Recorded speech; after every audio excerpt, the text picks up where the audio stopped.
তাদের 1 নম্বর আকীদা বিশ্বাস হচ্ছে আল্লাহ সম্পর্কে, যে আল্লাহ তাআলা আগে একটা জিনিস জানতেন, পরে আরেকটা জিনিস জানেন। নাউজুবিল্লাহ। অর্থাৎ বাদা বলে এটাকে, যে বাদা আল্লাহ তাআলা আগে তার কাছে প্রকাশ হয় না, পরে প্রকাশ পেয়েছে। আকীদাতুল বাদা এটা তাদের একেবারে মনের ভিতরে গঠিত আছে, কারণ তারা মনে করে যে আগে যদি জানতেন নাউজুবিল্লাহ তাহলে আলীকেই প্রথম খলিফা বানাতেন। এই জাতীয় আকীদা বিশ্বাস এখনকার যারা খারিজি, এখনকার যারা রাফেদি, ইরানীদের কথাই আমরা বলছি, শুধুমাত্র আগের শিয়াদের কথা বলছি না। এই আকীদা বিশ্বাস তারা রাখে। এটা হচ্ছে তারা আল্লাহর ব্যাপারে আকীদা রাখে। তারা আল্লাহর কোরআন সম্পর্কে বিশ্বাস রাখে। এই কোরআন সেই কোরআন নয় যে কোরআন মুহাম্মদ সাল্লাল্লাহু আলাইহি ওয়াসাল্লাম নাজিল হয়েছে। তাদের গ্রন্থে লেখা আছে স্পষ্ট, আপনারা দেখতে পাবেন, একেবারে নস আপনাকে দেখাতে পারবো আমি একটা একটা করে বই। তাদের বিশাল গ্রন্থ লিখেছে, এত বড় গ্রন্থ লিখেছে, নাম দিয়েছে ফাসলুল খিতাব ফি তাহরিফে রব্বে কিতাব রব্বিল আরবাব। আল্লাহ তাআলার কিতাব যে তাহরিফ বিকৃত হয়ে গেছে, এর উপরে সে বই লিখছে। নাউজুবিল্লাহ। আমাদের কোরআনকে তারা মুহাম্মদুর রাসূলুল্লাহ সাল্লাল্লাহু আলাইহি ওয়াসাল্লাম নাজিল করা কোরআন মনে করে না। তাদের কাছে মুসহাফে ফাতেমা আছে আলাদা, নাম বানিয়েছে মুসহাফে ফাতেমা। নাউজুবিল্লাহ। অথচ মুসহাফে ফাতেমা বলতে কোনো কোরআন নেই, কোনো মুসহাফ নেই। যেই মুসহাফ সাহাবায়ে কেরামের উপর দিয়ে এসেছে, তাদের হাত দিয়ে এসেছে, লেখা হয়েছে, রাসূল লিখিয়ে নিয়েছেন, সেটাই আমাদের কাছে আছে। এতে কোনো বিকৃতির কোনো সম্ভাবনা নেই। আল্লাহ তাআলার হেফাজতের দায়িত্ব নিয়েছেন। তিনি বলেছেন, ইন্না নাহনু নাযালনা যিকরা ওয়া ইন্না লাহু লাহাফিজুন। এই জিকির আমরা নাজিল করেছি, জিকির হেফাজতে আমাদের দায়িত্ব আমরা নিয়েছি। আল্লাহ তাআলা সে দায়িত্ব নিয়েছেন, এই জন্য তিনি এটাকে হেফাজত করেছেন। এই জন্য তাদের এই দাবি সম্পূর্ণ মিথ্যা। দ্বিতীয়, তারা মুহাম্মদুর রাসূলুল্লাহ সাল্লাল্লাহু আলাইহি ওয়াসাল্লাম তার হাদিসকে একটাও মানে না। একটা হাদিস যেটা আমাদের কিতাবসমূহ আছে, বুখারী, মুসলিম, আবু দাউদ, তিরমিজি, নাসাই, ইবনে মাজাহ সহ যে সমস্ত আমাদের হাদিসের কিতাব আছে, একটা হাদিসও তারা মানে না। কেন মানে না?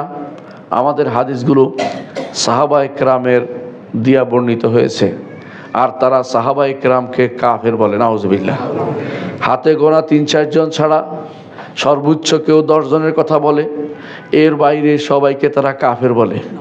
এই জাতীয় লোকদেরকে আপনি বন্ধু আপনার বানাচ্ছেন, আমার কিছু বলার নেই। কাকে আপনি আপনার পথ প্রদর্শক বানাচ্ছেন আপনি দেখে নেবেন। ওয়া মান ইয়াজআলিল গুরাবা লাহু দালিলান ইয়াদুল্লুহু আলা জিয়াফিল কিলাবি। কেউ যদি কাককে তার পথ প্রদর্শক বানায়, কাক তাকে অবশ্যই ময়লার বাগানে নিয়ে যাবে, কোনো সন্দেহ নেই। এইভাবে তারা আমাদের কোরআনকে তারা বিকৃত মনে করে, রাসূলের হাদিসগুলিকে তারা গ্রহণ করে না, সাহাবায়ে কেরামকে তারা কাফের মনে করে। আপনি কি চিন্তা করতে পারেন কত জঘন্যতম কাজ? সাহাবায়ে কেরামের জন্য বর্ণিত হাদিস তারা নেয় না, কিন্তু মূলত তারা কোরআনকেও গ্রহণ করে না। এই কারণে যে কোরআন ওসমান ইবনে আফফান রাদিয়াল্লাহু লিখেছেন, তাদের নিকট তিনি তো ইমানদারই নন। নাউজুবিল্লাহ। এই জাতীয় লোকগুলোকে যদি আপনি আপনার বন্ধু বানান এবং তাদের পক্ষে কথা বলেন, তাহলে আমাদের কিছু বলার থাকে না। আপনাকে জানতে হবে কার কথা আপনি বলছেন, কাদের পক্ষে আপনি ওকালতি করছেন। সম্মানিত মুসলিয়ানে কেরাম, তাছাড়া তারা আরও বিশ্বাস করে যে তাদের ইমামরা সব গায়েব জানে এবং তাদের ইমামরা যা ইচ্ছে তা করতে পারে। আমি যা বলছি প্রত্যেকটি কথা ওদের কথা থেকে বলছি, বানিয়ে কোনো কথা বলছি না। তাদের কিতাবের নাম আছে কুলাইনির কাফি। কাফি একটা কিতাবের নাম, সবচেয়ে আমাদের বুখারীর মতো তাদের কাছে সম্মানিত এটা, আল কাফি লিল কুলাইনি। কুলাইনি তার কাফিতে বলছেন, বাব আল আইম্মাতু ইয়ালামুনাল গায়ব, অধ্যায় ইমামরা গায়েব জানে। এরপর অধ্যায় ইমামরা আগামী দিন কী হবে তা জানে। অধ্যায় ইমামরা সন্তান দিতে পারে। অধ্যায় ইমামরা এটা জানে। ইমামদের কথাই সব কিছু তাদের কাছে। মানে ইমাম বলতে তারা বুঝাচ্ছে কাদেরকে?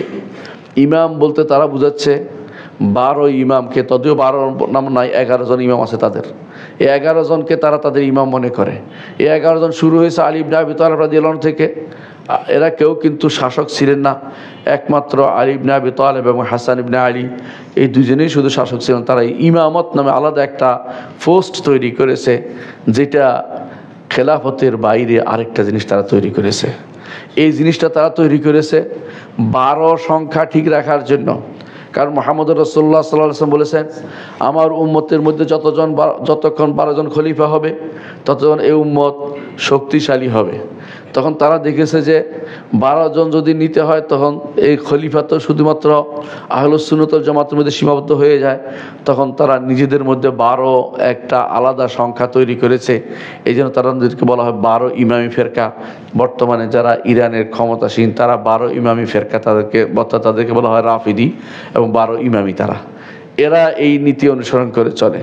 তাদের নিকট আমাদের আহলুস সুন্নাত ওয়াল জামাতের খলিফাগণ কেউ খলিফা নন, শুধুমাত্র আলী ব্যতীত এবং হাসান ব্যতীত, আর অন্যদেরকে তারা খলিফা মানতে রাজি নন।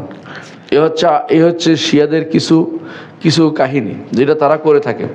শিয়াদের আরেকটি আকিদা হচ্ছে যে তারা উম্মাহাতুল মুমিনিন, আমাদের মায়েদের সম্পর্কে সবচেয়ে নিকৃষ্টতম বাক্য বলে, যেগুলো আমরা মুখে উচ্চারণ করতে পারবো না। যাকে আল্লাহ তাআলা আসমানের উপর থেকে আয়াত নাজিল করে আমাদের মা আয়েশা রাদিয়াল্লাহু আনহাকে পবিত্র ঘোষণা করেছেন, সে আয়েশা রাদিয়াল্লাহু আনহা সম্পর্কে তারা সবচেয়ে ঘৃণিত বক্তব্য দেয়। এরা হচ্ছে আপনার মাকে যদি আপনার গালি দেয় আর আপনি যদি তাদেরকে কোলে তুলে নেন, আপনাকে আমরা কিভাবে বুঝাবো যে আপনি কত বড় খেয়ানতের মধ্যে আছেন। এ হচ্ছে শিয়াদের কিছু কর্মকাণ্ড, যারা সব সময় এ আকীদা পোষণ করে আসছে, এর মধ্যে তার কোনো পরিবর্তন আসেনি। শিয়াদের আরেকটি বিশ্বাস হচ্ছে আবার তাদের ইমামরা ফিরে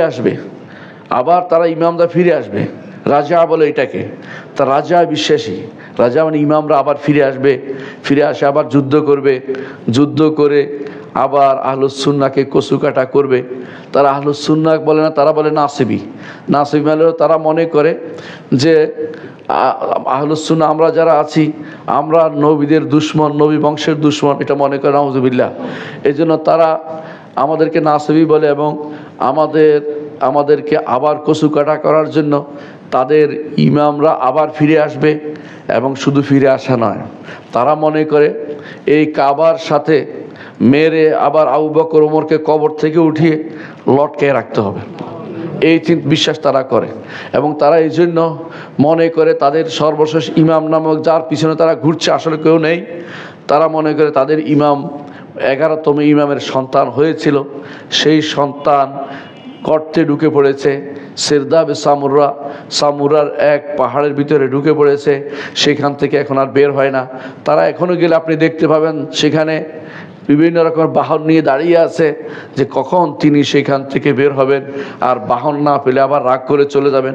এই জন্য সেখানে তারা বসে আছে, বাহন নিয়ে এখনো ডাকতেছে উখরুজিয়া মাওলানা, উখরুজিয়া মাওলানা, সারাদিন গান গাইতেছে, মাওলানা বেরিয়ে পড়ো, মাওলানা বেরিয়ে পড়ো। মাওলানা তো আর কোনোদিন বের হয় না, 1200 বছর পার হয়ে গেছে, তাদের মাওলানা আর বের হয় না, কারণ মাওলানা বলতে আসলে কেউ নাই। এই বিশ্বাস এখনো প্রত্যেকটি শিয়া করে। এই জন্য আপনি খুমাইনি, ইমামুদ্দলালা, পথভ্রষ্ট ইমাম খুমাইনিকে দেখবেন, তার বইয়ের মধ্যে যখনই মাহাদির কথা আসছে তখনই লিখে রাখছে আজ। এরপর আজ অর্থ হলো আজ্জালাল্লাহু খুরুজা, আল্লাহ তার বের হওয়া তাড়াতাড়ি করুক, আল্লাহ তার বের হওয়া ত্বরান্বিত করুক, এটা তার বইয়ের মধ্যে লেখা থাকে। আপনি তার বইটিটা পাবেন। এখন যে কেউ বলে যে আমাদের অনেক ভাই ধোঁকাগ্রস্ত হয়ে আছে, তারা বলে যে এই সমস্ত আকীদা তো আগে ছিল, এখন এই লোকেরা করে না, তো এই লোকেরা এটা বিশ্বাস করে প্রচার করে দিক, এখন থেকে আমরা আকীদা প্রচার করি না। এটা ডাহা মিথ্যা কথা, কখনো সেটা নয়। একই আকীদা আগে যারা রাখতো এখনও সেটাই রাখে, নাহলে তো শিয়া থাকতো না, সুন্নি হয়ে যেত। এই আকীদা তারা পোষণ করে এবং নিজেদেরকে শিয়া 100% ঠিক রেখে তারা দাওয়াত দিতে যায়, শিয়াইজমের দাওয়াত দেয়। এদেশে মোস্তফা ইউনিভার্সিটি করে, এদেশে আলেমদেরকে দাওয়াত দেয়, কিছু একটা হাদিয়া দেয়, আলেমরা সঙ্গে সঙ্গে গলে যায়। এদেশের মানুষদেরকে দাওয়াত দেয়, সাংবাদিককে দাওয়াত দেয়। এদেশের আশ্চর্য বিষয় হচ্ছে এখনও অনেক সাংবাদিকরা শিয়াইজমে আক্রান্ত এবং তাদের কথাই শুধুমাত্র লেখে, কারণ তাদেরকে তারা বিভিন্নভাবে দাওয়াত দিয়ে, বিভিন্ন পুশ করে, বিভিন্ন রকমের সংবাদ দিয়ে তাদেরকে ধোঁকাগ্রস্ত করে। তাদের আকীদার মধ্যে এই জন্য আরেকটা আকীদা হচ্ছে সেটা হচ্ছে যে তাকিয়া নীতি। তাকি অর্থ হচ্ছে যে আহলুস সুন্নাত ওয়াল জামাতকে যদি একবার ধোঁকা দিতে পারে তাহলে সে আলী রাদিয়াল্লাহু আনহুর সাথে মুসাফা করার সওয়াব পাবে। দ্বিতীয়বার যদি ধোঁকা দিতে পারে তাহলে সে মুহাম্মদুর রাসূলুল্লাহ সাল্লাল্লাহু আলাইহি ওয়াসাল্লামের সাথে মুসাফার সওয়াব পাবে। এইভাবে তারা মনে করে আহলুস সুন্নাতকে ধোঁকা দিলে সওয়াব পাওয়া যায়। তাহলে যত মিথ্যা কথা বলে ততই তারা সওয়াব পায়। মিথ্যা কথার মানে মিথ্যুক হওয়ার জন্য, মিথ্যা কথা বলার জন্য, সওয়াবের আশা করলে সেখানে মিথ্যা কথা তো বলতেই থাকবে সারাদিন। আপনাকে যত রকমই বলবে শিয়া এবং সুন্নির মধ্যে আমাদের মধ্যে পার্থক্য নেই, এইটা বলে তো ধোকাই দিচ্ছে আপনাকে, এটা তো সওয়াবের কাজ মনে করতেছে। আপনি এটাকে ধোকা হিসেবে না নিয়ে আপনি মনে করছেন সত্য বলেছে, তাহলে আপনাকে ধোকাবাজকে যে ব্যক্তি সত্যায়ন করে তাকে তার সম্পর্কে কিছু বলার আমার নেই। যোগে যোগে দেখবেন শিয়ারা কিভাবে মানুষকে ধোকা দিয়েছে, কিভাবে তার মানুষদের ধোকা দিয়েছে, এটা বলতে যাই আপনি আশ্চর্য হবেন।